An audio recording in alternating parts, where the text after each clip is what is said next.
Hello everybody, my name is Mars, you can call me MG if you would like, and today I am starting 3 quite long fantasy series. Now, 2026 is going to be a year where I focus on finishing series, but it's not 2026 yet, it is still 2025, and so I am probably going to start a lot more series before the end of the year. I'm already in the middle of way too many, but what's a few more at this point? I am starting this vlog at 9 p.m.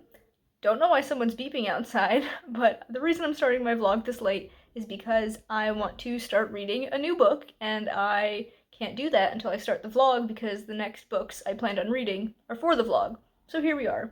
I actually had thought that I was going to start this vlog off with a different book, but at the last minute, right before I started filming, I was like, actually, let's start off with one of the other ones that I had planned because I am A, in the mood for something a little more lighthearted, and B, wanting something short, and this is the shortest of the books, though it is the longest of the series that I will be starting. That book is The Color of Magic by Terry Pratchett, the first book in the Discworld series, which is 41 books long.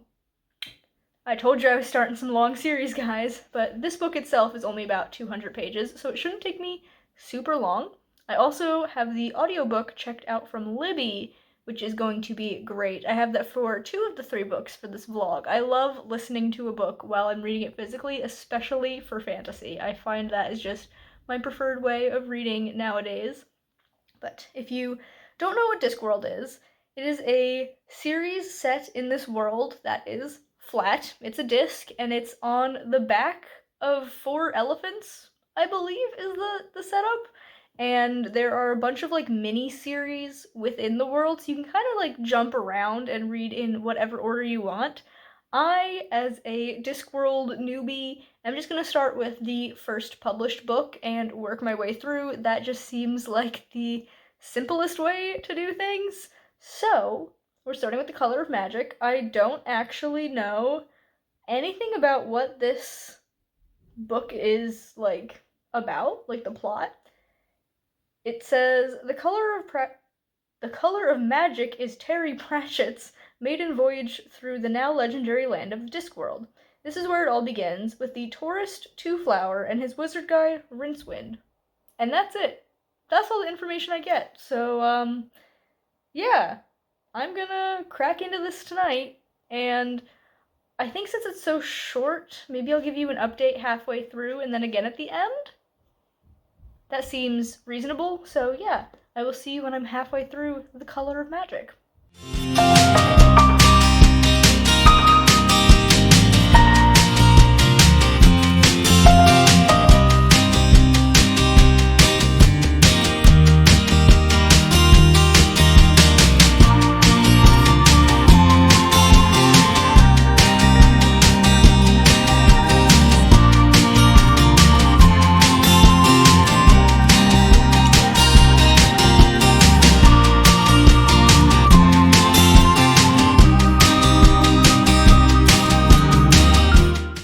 So it has been just about 24 hours since I started this vlog, and in that time I accidentally read all of The Color of Magic without updating you. It really was an accident. Basically, today I got home from work and I was going to read the second chunk, because this is less of a novel and more like 4 connected short stories, and I read one last night. I was going to read the second one and then update you, but then my landlord was like, hey, I'm going to come over and check out the radiators, so I didn't want to do anything that I could be interrupted and like have to start over, which like updating this vlog would have been. But then like there was traffic and all these things, and so she ended up being much later than she thought she was going to be, so I just kept reading and then finished the book. I really enjoyed it. I had a great time. I know a lot of people say that this is not the best introduction to Discworld, that you really should start in a couple of other places, and there are like multiple options depending on what kind of vibe you're going for. But I really enjoyed this, and if they only get better from here, that's amazing. But this was so much fun.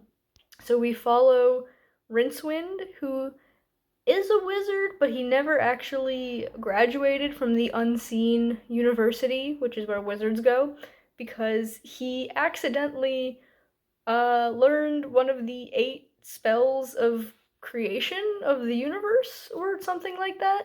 And so that is the only spell that he knows.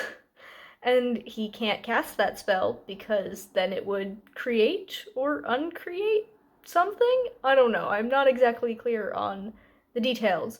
But instead, he kind of just yells and kicks people in the groin a lot. So he ends up kind of falling into line with this guy, Two Flower, who is a tourist, and they go on these little adventures together, and it's so fun. I love these characters so much, and I'm looking forward to seeing more of them. I also really enjoyed Death. He was a great character, and I know we get to see a whole lot more of him. There's so many books. There are so many books for me to read, and you know what? I'm looking forward to all of them.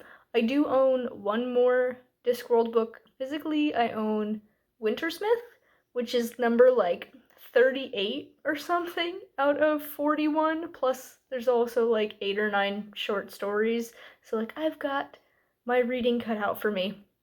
As if I didn't have enough series going on, now I've got one with a bajillion books in it, but I'm not mad. I will now be starting the second book in this vlog, and that is The Last Wish by Andrzej Sapkowski. This is the first short story collection in The Witcher, which I've now learned there are 2 that you're supposed to read first before getting into the actual first novel. So if you saw my last vlog, I actually ended up buying a copy in the same edition of the first novel, Blood of Elves, but I can't read that one after reading this one because I have to read Sword of Destiny first. Didn't know that until today, but yeah. It doesn't have Sword of Destiny on the back. The 3 that it has on the back are The Last Wish, Blood of Elves, and The Time of Contempt. I don't know what number in the series that is. This series only has, I believe, 8 or 9 books in it, including the 2 short story collections. So, not as long as The Color of Magic getting me into Discworld, but this is still getting me into kind of a chunky series, and I'm very excited to read this because I really want to watch the TV show, at least give the first season a shot, but I wanted to read it first. So now I will be doing that, and then probably in like December, if I really enjoyed it and I still want to watch the show, I'll watch the show then. This, unfortunately, has 7 stories in it. I very much dislike prime numbers because you can't divide them evenly into neat little groups, which is what makes them prime numbers. So I don't know when I will be updating you. Probably after the 3rd story or the 4th one. As close to the middle as we can get, and this time I will update you in the middle. I almost promise. I really can't say for certain, but I'm going to do my utmost to make that happen this time. This one is a little bit thicker than The Color of Magic. It has 359 pages, so still not that big of a book. It looks thicker because it is this mass market paperback, and all 3 books for this vlog are actually mass market paperbacks, so they look very nice together on the shelf. But yeah, I am going to start reading this tonight when I get into bed, and I will see you with an update sometime soon.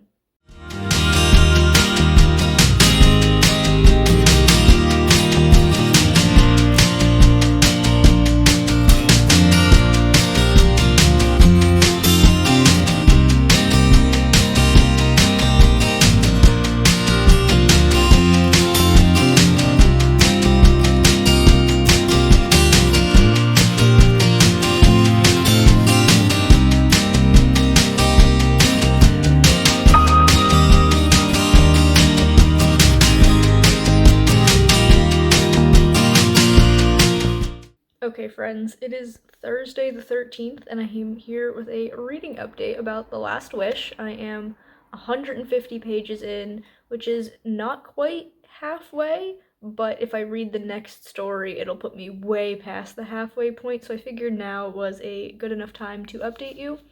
I'm having a really, really good time with this.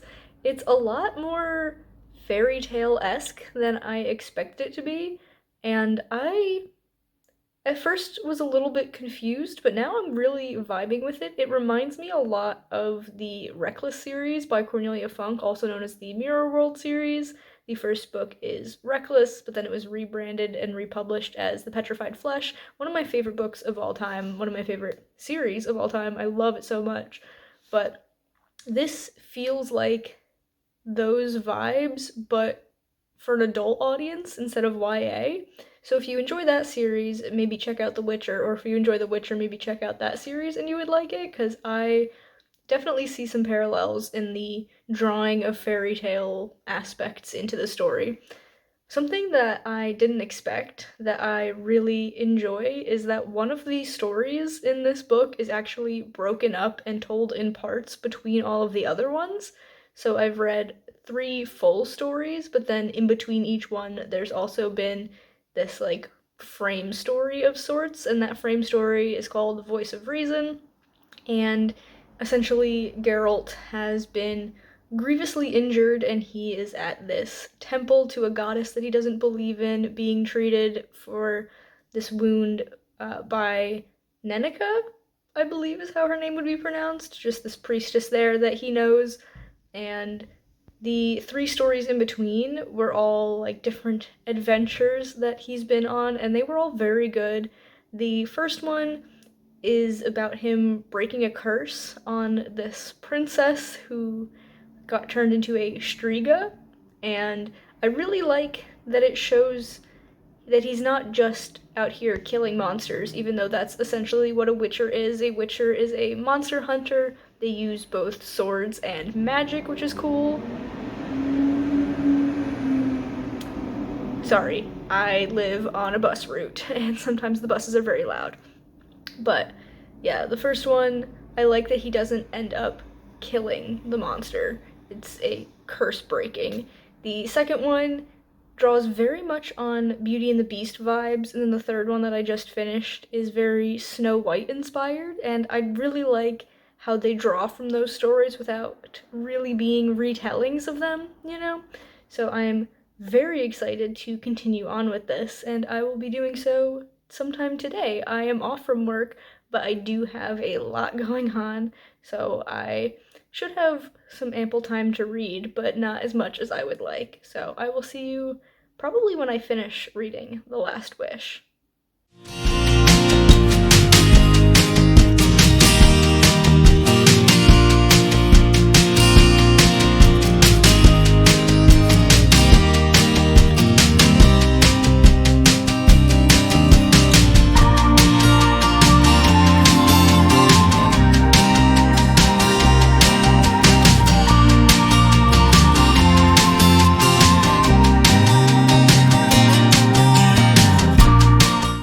Good morning, friends. It is 9:30 a.m. on Friday, and I have finished The Last Wish. It was good. I will say I enjoyed the earlier stories a lot more than the latter stories. I felt like they were just a little bit richer in lore and action and character work. The later ones just didn't do it for me the way the earlier ones did, but they were still good and interesting. I will say Yennefer feels very much like a woman written by a man, but more than that, the relationship she has with Geralt feels very, a man wrote it.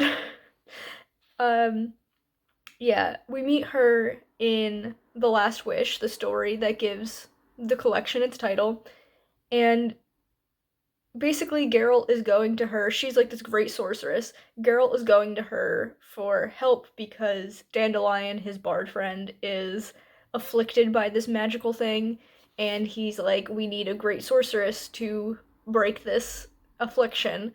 And they're kind of like instantly obsessed with each other, and through a series of arguments and straight up physically attacking each other because they're trying to, like, there's this other, like, magical thing that's happening. I don't want to spoil it completely. I mean, I'm, like, spoiling the story anyway, but, like, I don't want to give you all of the details. There's this exterior thing going on, and they're fighting each other over how to handle that. And in the end, in order to save Yennefer's life, Geralt ties his fate to hers. And then they're just like, they bone. I'm like, okay, interesting series of events going on here. Yennefer reminds me a lot of, what is her name? From the Kingkiller Chronicles. Denna? Is her name Denna? They just give, like, not similar characteristics, but similar vibes. And I don't know. The Kingkiller Chronicles is another series that, well, first of all, it's unfinished. I don't know if we're ever going to get book 3, but the first 2 books, I liked them. Well, I really, really liked the first book. The second book I liked up until about the 75% mark, and then the last 25% I absolutely hated. Anyway, that's neither here nor there, but it is similar to this in that it is very clearly high fantasy written by a man. And, like, it's still really good. There are just things that I personally didn't enjoy. Not being the same type of person as the people who wrote these kinds of books. But yeah, I did still really enjoy this, and I'm very excited to continue on. I have since learned in the past week that there's actually a second short story collection called Sword of Destiny. I didn't know that existed at first. I thought it was this book and you jump straight into the novels starting with Blood of Elves. No, I'm gonna read Sword of Destiny, and then I'm gonna watch season 1 of The Witcher TV show because season 1 is based on the 2 short story collections. I know that we meet Ciri in Sword of Destiny. We do get, like, an inkling of her here in that there's an interaction between Geralt and these other people that will lead eventually to him meeting Ciri. And yeah, I'm hoping that in Sword of Destiny we meet Ciri, she starts training under him. Obviously, that means we're going to get to learn more about the Witcher training and these trials that they go through, because they go through these mutations to make them more than human. And Geralt actually went through a second set of these trainings and mutations that a lot of other Witchers don't even attempt, and I think they say he's the only one who's ever survived it, and that's why he has white hair as a result of this second thing that he did. And that's something that I felt was missing from this collection, is learning about Witchers themselves. So I'm really hoping that we get a lot more of that in Sword of Destiny, because I'm so curious as to how that all happens. But yeah, ultimately, I think the collection as a whole I would rate probably about like a 7 out of 10. It was good, but definitely had some things that I wasn't a fan of. But I am still going to continue, and I look forward to picking up Sword of Destiny at some point. For now, though, we are coming to the third and final book for this vlog, and that is going to be Rosemary and Rue by Seanan McGuire. This, I'm a little bit apprehensive about it. I am not the biggest fan of urban fantasy. Like, I enjoy it, but it's not my favorite fantasy subgenre. This, I know, follows, what is her main character? October, but she goes by Toby. Yes, that is very 2000s, I feel, of a naming convention. But she is a changeling, which in this world means half human, half fae. And there's some sort of murder mystery happening that she's magically compelled to try and solve. And it kind of like draws her back into the world of the fae after she had left however many years ago. And that's pretty much all I know. Seanan McGuire and I have a spotty history. I absolutely adore her Wayward Children series. I've read 4 of those books, and each one of them has been a 10 out of 10. I did not like Middle Game. Middle Game was very much not it for me. And then I've also read Into the Drowning Deep. It's actually right here on this shelf. And I liked that but didn't love it. I thought it was fun, but, like, the execution wasn't 100% to my taste. But I'm hoping that I really enjoy this. This is a very long series, as all of them have been. It's shorter than Discworld, which Discworld is like 40 something books, but it's longer than The Witcher, because The Witcher I think only has 8 books right now. I believe this has somewhere in the teens. So, yeah. This vlog isn't called Starting Long Fantasy Series for no reason, but I do have to get ready for work soon. But tonight, I will be picking this up and starting it. It's not long. It's, I think, shorter than The Last Wish.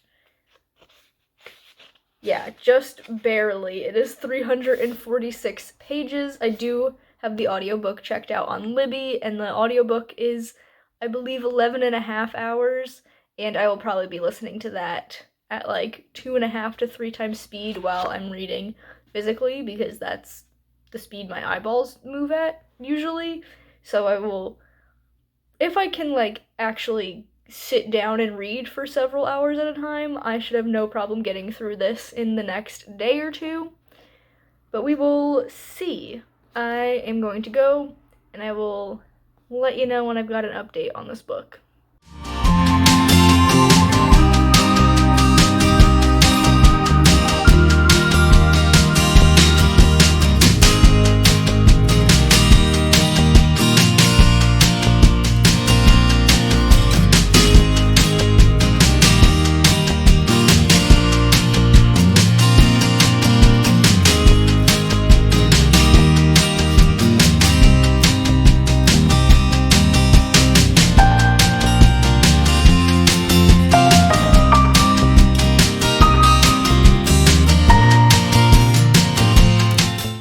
Hello friends, it is just past 1 p.m. on Saturday, and I'm about a third of the way through Rosemary and Rue, so I figured I would give you an update. I'm not loving this. Like, it's fine, but I don't know if by the end of it I'm gonna want to continue on with the series. Like, I'm not having a bad time by any means, I'm just not super gripped by the world and the story, you know? So we follow Toby, which is short for October, and she is half fae, half human, a changeling, which this has nothing to do with my update, but there is a part of this where she's thinking about this thing called the changeling's choice, where basically they choose between their fae side and their human side. And boy, was it a shock for me to see the phrase changeling's choice, which you guys have no context for. But if you stick around sometime in the next year-ish, you'll understand why that was so weird for me to read in this book. But yeah, moving on. She had a fiance who was human and did not know anything about her fae side, and they actually had a kid together, Jilly, who was a small child, probably just like a toddler at the start of this book when we're in the prologue. But Toby is a private investigator, and she ends up, while she's on this stakeout, getting turned into a fish for 14 years. Understandably, when she got out of that, her, I guess, ex-fiance and now adult child want nothing to do with her. So that is where we are when we get to chapter 1. She is about 6 months post return from being a fish, and she has absolutely no interest in anything regarding the Fae, because it's the Fae that ended up making her lose the last 14 years of her life. She did do like human private investigator work, but also Fae stuff, and it was the Fae stuff that went bad, obviously, because how else is she gonna get turned into a fish? I just think that's so funny that that's what happened to her. But she ends up getting drawn back into things because Evening, this Fae who she's had dealings with in the past, who is one of the closest things that she could call a friend, closest people she could call a friend? I don't know what I'm trying to say. Someone that she was like moderately close with ends up getting murdered. And Evening knows that she's gonna get murdered. She had called Toby several times. Toby was asleep the whole time. And, or maybe she was at work, because she came home from work and there were like messages on her thing, but she's like, I'm tired, and just went to bed. And she doesn't hear these until she wakes up.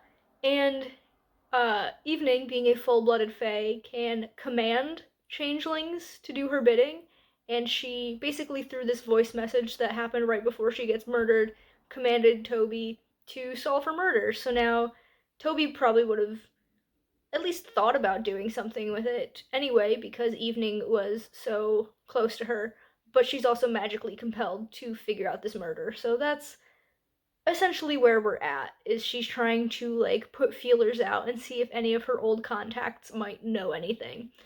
And it's interesting. It's just not 100% what I enjoyed reading at this point in time. So I'm going to continue. I'm hoping that I can finish this tomorrow.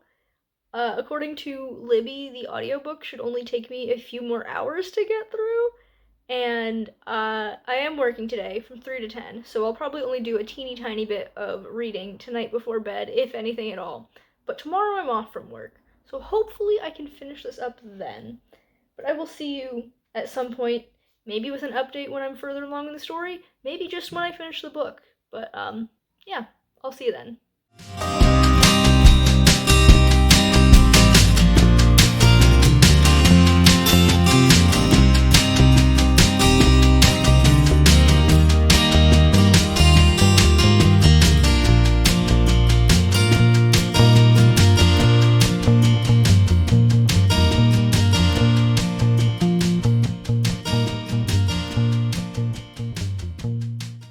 Hello friends, it is 8:30 p.m. on Sunday and I have finished Rosemary and Rue.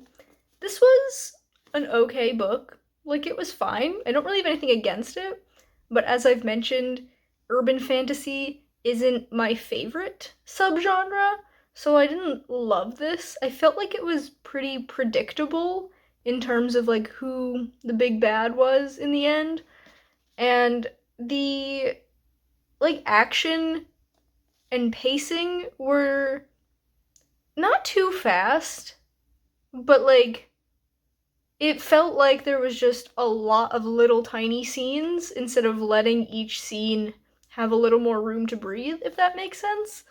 Like, it was just not my favorite execution. I do feel like if you're a fan of urban fantasy regarding fairies, you would love this though. Like, it very much delivers on that.